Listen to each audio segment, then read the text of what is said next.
जय श्री कृष्णा। आप सबका वैदिक प्रेडिक्ट में स्वागत है। आज का विषय है शनि का राशि परिवर्तन, जो कि 29 मार्च को तकरीबन 2.5 साल बाद, क्योंकि एक राशि में रहते हैं तो 2.5 साल बाद ये राशि परिवर्तन कर रहे हैं। कुंभ राशि जो इनकी सबसे प्रिय राशि थी, मूल त्रिकोण राशि है, और यहाँ से ये चलकर मीन राशि में आएंगे। और मीन राशि में इनका जो गोचर है वो रहने वाला है तकरीबन 23 फरवरी 2028 तक। तो काफ़ी लंबा समय है। वैसे नॉर्मली 2.5 साल एक में लगाते हैं, लेकिन दिखाई देने में ये 3 साल के करीब इसलिए लग रहा है क्योंकि बीच में जून के महीने में 2027 को, क्योंकि जब ये वक्री होते हैं तो वक्री होते हुए मार्गी चलते हुए मेष राशि में आएंगे, और मेष राशि से फिर वक्री होकर ये वापस एंटर करेंगे अक्टूबर में मीन राशि में। तो इसलिए ओवरऑल पीरियड एक राशि में 2.5 साल ही रहता है। तो इसको अब किस तरीके से देखा जाएगा कि शनि का राशि परिवर्तन कैसे बदलाव लाता है। अब सबसे पहले तो ये देखेंगे कि शनि मीन राशि में आ रहे हैं, और आपको पता है कि शनि की साढ़े सती और ढैया ये बहुत ही इम्पॉर्टेंट होती हैं, ये बहुत ही अलग किस्म से रिजल्ट देते हैं। तो यहाँ पर जब मीन राशि में ये प्रवेश कर रहे हैं तो मकर राशि वालों को इससे साढ़े साती से छुटकारा मिलेगा। उनके लिए ये बहुत अच्छा फायदेमंद होएगा गोचर। कुंभ राशि वालों के लिए ये जो है मीन राशि में, ये इनका आखिरी चरण होगा साढ़े साती का। मीन राशि वालों के लिए ये जो गोचर है ये दूसरा चरण होगा। और नई बात ये कि मेष राशि वालों की साढ़े साती शुरू होगी अब जब ये मीन राशि में आएंगे। तो इस तरीके से ये रहेगा शनि का गोचर। अब ये शनि देव मीन राशि में आ रहे हैं, तो मीन राशि सबसे पहले तो ये देखें कि क्या है। मीन राशि काल पुरुष कुंडली की 12वीं राशि है। 12वीं राशि होने के कारण हम इसे क्या बोलते हैं, ये व्यय स्थान है, मोक्ष का स्थान है, इसके अलावा आध्यात्म का स्थान है। यहाँ पर बेसिकली ये ऐसा घर है, यहाँ पर सब कुछ गिव अप करना पड़ता है, डोनेट करना पड़ता है। और बाकी भी कई कुंडली के अगर बाकी घरों से भी देखें तो ये धन भाव से 11वां भी है, तो धन का लाभ भी है। व्यय भाव है तो धन का लाभ ही है, क्योंकि व्यय तभी होगा जब धन आएगा, तो धन का लाभ भी होता ही है। लाभ स्थान से दूसरा है तो धन इकट्ठा भी होगा जो खर्च होगा बाद में। भाग्य स्थान से ये चौथा पड़ता है, तो भाग्य का सुख भी है ये। तो इस तरीके से हम इस भाव को देखेंगे। कार्य क्षेत्र से ये जो है 12वां, क्योंकि शनि देव बदल रहे हैं, काल पुरुष कुंडली के 10वें घर के मालिक होते हैं शनि देव, और 11वें घर के भी मालिक हैं। तो 10वां घर आपका कर्म का क्षेत्र है, करियर का क्षेत्र है, चाहे आप नौकरी करते हो या बिजनेस करते हो। अब यहाँ पर शनि देव की स्थिति जो है 12वें घर में, वो ये बताती है कि कुछ ना कुछ बदलाव आपके करियर में, आपके जो बिजनेस है या जिससे भी जो नौकरी है, जो भी आप करते हैं, उसमें बदलाव आना बहुत ही ज़रूरी है। 12वां घर ही कुछ ऐसा होता है, इसमें आपको चेंजेस तो मिलेंगे। चेंजेस किस तरीके के मिल सकते हैं, आपकी जगह प्लेस हो ट्रांसफ़र हो सकती है, जगह चेंज हो सकती है, जो आप एक डिपार्टमेंट में हैं दूसरे में शिफ्ट हो सकते हैं। प्रोफाइल ही ओवरऑल चेंज हो सकता है, जॉब चेंज हो सकती है। अगर आप बिजनेस करते हैं तो उसमें हो सकता है आपको कुछ नए प्रोडक्ट ऐड करने पड़ जाएं, पुराने प्रोडक्ट कुछ बंद करने पड़ जाएं। तो इस तरीके से बहुत बड़े चेंज दिखाई देते हैं। तो ये मामूली सा नहीं है इनका गोचर, एक बहुत ही महत्वपूर्ण इसका गोचर रहता है। तो यहाँ पर देखा जाए तो क्योंकि गुरु की राशि में है, गुरु और शनि वैसे तो देखा जाए तो सम है, एक दूसरे के बहुत घने मित्र भी नहीं है, लेकिन एक दूसरे की रिस्पेक्ट करते हैं। तो इसलिए यहाँ पर शनि की पोजीशन जो है उतनी खराब भी नहीं कही जाएगी। तो ये गोचर जो है देखेंगे हम अलग अलग राशियों पर इसका क्या प्रभाव पड़ेगा और कैसे रिजल्ट आएंगे, उसके लिए आपको क्या उपाय करने चाहिए, इन सब पर चर्चा करते हैं। तो अब बात कर रहा हूं मैं शनि देव का जो गोचर होने वाला है। तो जो राशियों की बात कर रहा हूं वो है कर्क, सिंह और कन्या राशि के लिए। इनके ऊपर अगले आने वाले 2.5 सालों में किस तरीके के प्रभाव पड़ेंगे। तो सबसे पहले हम लेंगे कर्क राशि वालों के लिए। अब कर्क राशि वालों के लिए अभी अभी क्योंकि शनि देव जो है वो कुंभ राशि से मीन राशि में आ रहे हैं। कुंभ राशि 8वां घर था, तो इनकी ढैया चल रही थी। अष्टम शनि की ढैया जो है काफ़ी कष्टकारी होती है। आप लोगों ने ये जो महसूस किया होगा किस तरीके से इसका स्वास्थ्य पर बुरा प्रभाव पड़ता है। स्वास्थ्य में भी परेशानियां आई होंगी आपको और कुछ ना कुछ बदलाव भी देखने को मिले होंगे आपके अंदर। और अब जो ये आपके लिए परिवर्तन हो रहा है ये आपके भाग्य स्थान में हो रहा है। तो शनि देव भाग्य स्थान में आ रहे हैं गुरु की राशि में। गुरु की राशि में जब ये आएंगे तो आपके लिए एक तो पहले जो कष्ट चल रहे थे वो सब समाप्त होंगे और ये अब आपको भाग्य को आपके मजबूत करेंगे, क्योंकि आपके लिए ये जो है वो सप्तम और अष्टम भाव के स्वामी हैं।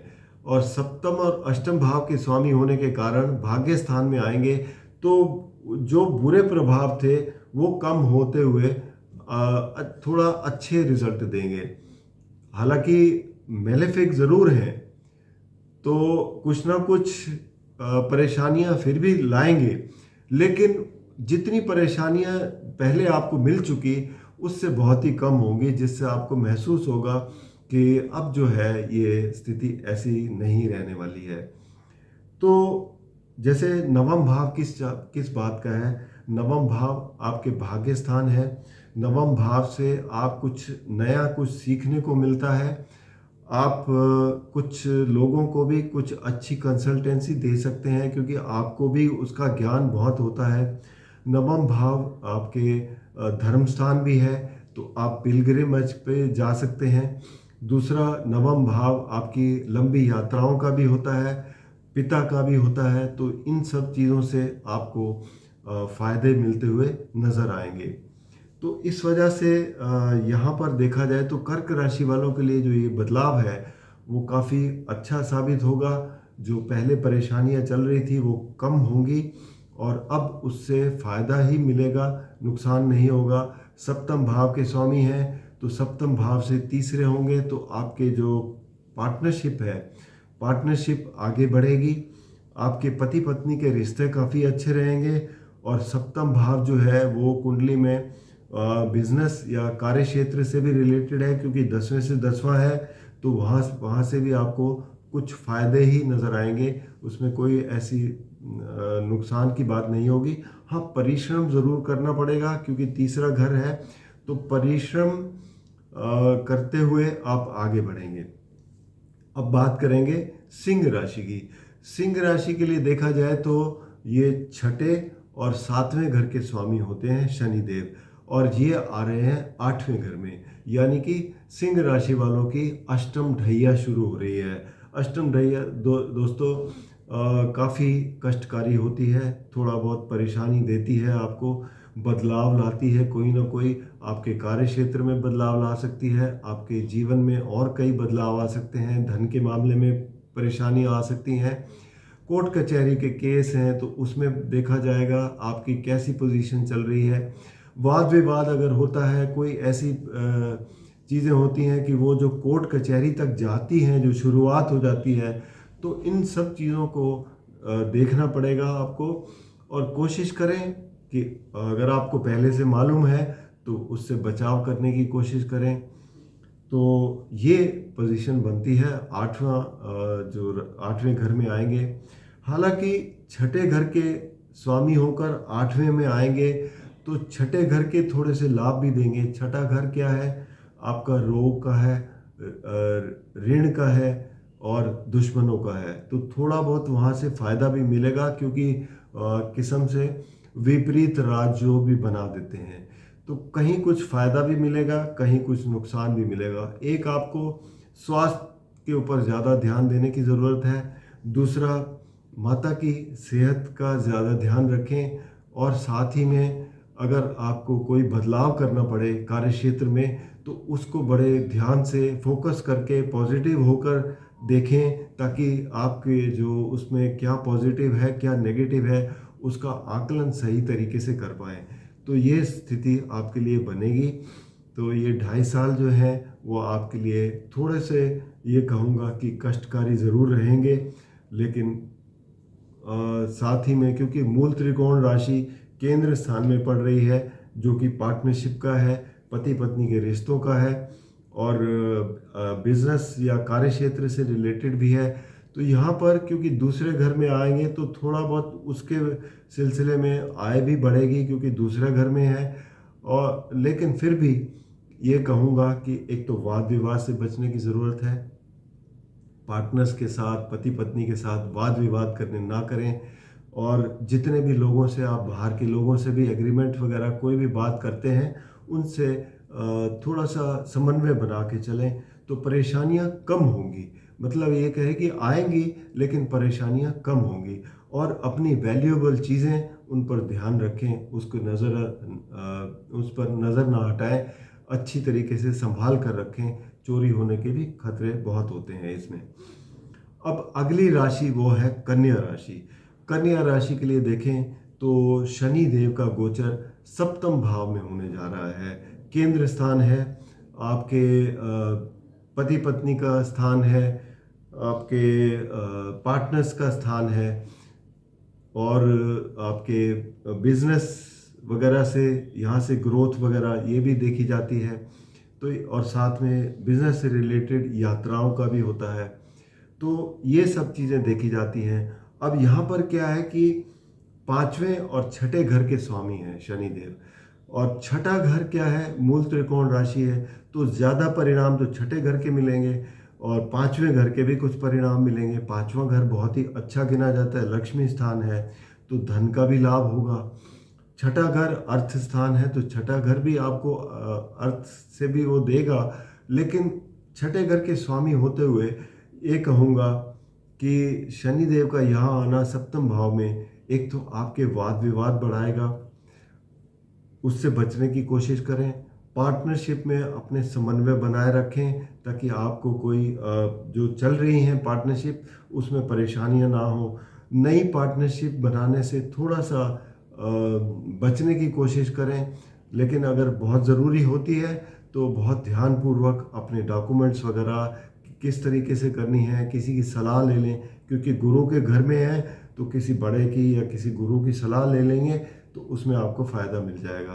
तो ये चीज़ें इसलिए देखने वाली होती हैं। हालांकि बहुत ही शनिदेव जब 7वें घर में आते हैं तो आप बहुत ही सहजता से आगे बढ़ते हैं, तो इसलिए कोई बहुत ज़्यादा परेशानी नहीं आएगी कन्या राशि वालों को। तो केंद्र स्थान में है तो आपको फ़ायदा ही मिलेगा। यहाँ से तीसरी दृष्टि क्योंकि भाग्य स्थान पर पड़ेगी और भाग्य को भी मजबूत करेंगे। आपकी राशि पर निगाह पड़ेगी, राशि के मित्र हैं शनिदेव, तो यहाँ पर भी कोई बहुत ज़्यादा ऐसी परेशानी वाली बात नहीं है। हाँ, छठे घर के स्वामी होते हुए जो प्रभाव आएगा तो स्वास्थ्य का थोड़ा ध्यान रखें। बाकी उसके बाद इनकी दशम दृष्टि चौथे घर पर पड़ेगी सुख स्थान पर, तो माता की सेहत का ध्यान रखें। तो इन सब चीज़ों का आपको ध्यान रखने की ज़रूरत पड़ेगी।